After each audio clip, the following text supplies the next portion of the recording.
Sanibona noyingane zakwethu, ake nginibelele phinde futhi nginamukele kuyona i-channel ehamba phambili Radio Inkeza. Lami igama ngiveza ngithuthunga ngakhumalo bathila sibona amagumede mothi mhlawumbe usemusha kuleli khasi ngizophinde ngicele nje show to ya-subscribe, ungakhohlwa ukukhomenta nokulike nokushare okuyikhona okukhulu kunakho konke. Wey'ngane zakwethu, kwanda imibuzo ngokuhleleka kwemboni yezimoto ezisebenza ngokukhokhela ngebanga inkampani Phiko wabulawa ngeledlule.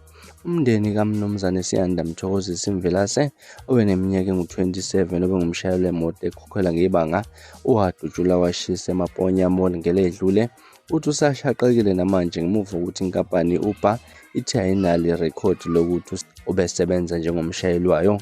Esitatimendeni i-Uber ithe buhlungu kakhulu ngalesi sigameko kodwa yaqinisekisa ukuthi abashayeli abathintekayo bebangabhalisiwe ey'nkundleni zabo zokusebenza baphatheke kabi kakhulu ngokwenzekile ngalesi sigameko esinzima kakhulu, futhi imicabango yabo ikubo bonke abathintekile ngalesi sikhathi esinzima ngale ndlela emangalisayo, kusho abe-Uber. Nokuba-ke abashayeli abathintekile sekuqinisekisiwe ukuthi ababhalisiwe eplatformini yabo i-Uber ukuphepha kwawo wonke umuntu, umshayeli nomgibeli osebenzisa noma yiphi isevisi okufanele kube yinto ehamba phambili, futhi kuyinto abayibheka njengento ebalulekile ekwa-Uber. Le nkampani ithe ngosuku lwesigameko bathumela ithimba lawo lezokuxhumana nokuphepha komphakathi elakhiwa ngobuchwepheshe abanolwazi lokugcina umthetho ukuthi lisebenze nesiphathimandla futhi linikeze ukweseka kophenyo. Le nkampani ithe iphinde yafinyelela kwabomthetho ukuze banikeze usizo lwayo olugcwele, bamise ukwesikhashana isevisi endaweni ethintekile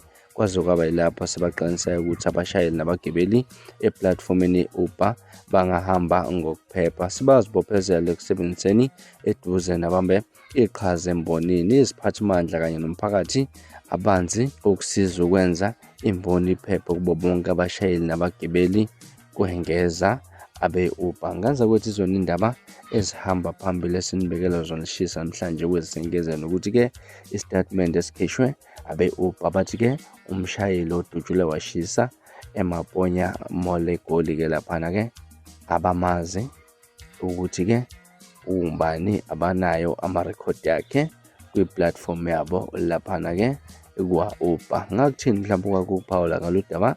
Hlala ne-comment section ke ngizwe lwakho uvo ngalolu daba. From me lasibona ingane zakwethu sengiphuma njena kodwa ngiyathembisa ukuthi ngiyabuya futhi nezinye izindaba ezilandelayo kwivideo elandelayo. Kwakho ukusubscribe nisiphathe kahle lemile sikhulu mnandi ngithanda khona.